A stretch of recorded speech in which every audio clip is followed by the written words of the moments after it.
Hi everyone. I'm here to answer our Fun Fact Friday question from last Friday. And the question posed was, how did I train my dogs to stay out of the horse pasture? The answer is management.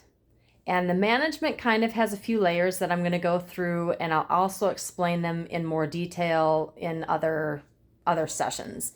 But management, number one thing was or is that my dogs are never outside without me, because I don't know what they'd be doing if I wasn't out there and I couldn't manage them.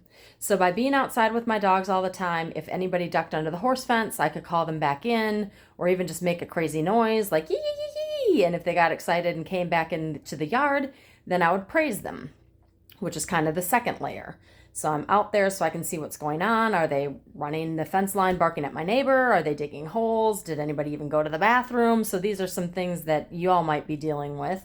And you don't know any of this unless you're outside with your dog. So that's the first part of the management, is I'm always out there with them. And then what I just described, as far as if they ducked under the pasture fence and I call them back in or make a crazy noise and they come back in, then I would praise them. But the other part of that, what I call that portion, is redirecting. So if they've gone into the incorrect, I redirect them into what is correct and then praise. So that's a component. I would use that same mechanism then as I walked out into the pasture. If someone wanted to follow me, I could just say like, nope, like get back or get out, which they don't know what that is. So I would redirect.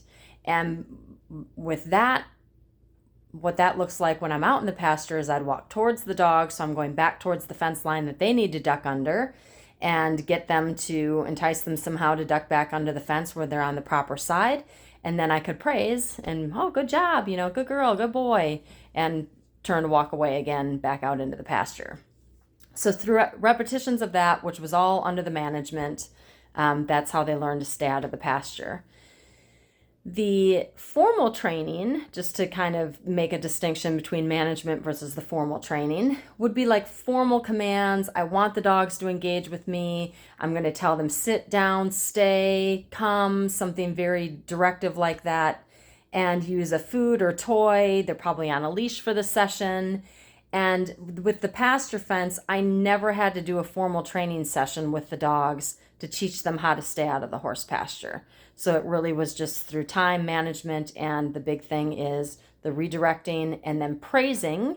You can do a lot of shaping through praising. We showed that in the Motivation Monday of last week with Zara. Just not saying any formal commands. She does what I want her to do. I praise her and she gets the Kong thrown for her. So by doing those two things tie together, our Motivation and the Friday challenge, by redirecting your dog and by praising, and through things like just management, you can get a lot of accomplished even though it wasn't a formal training session. So happy training.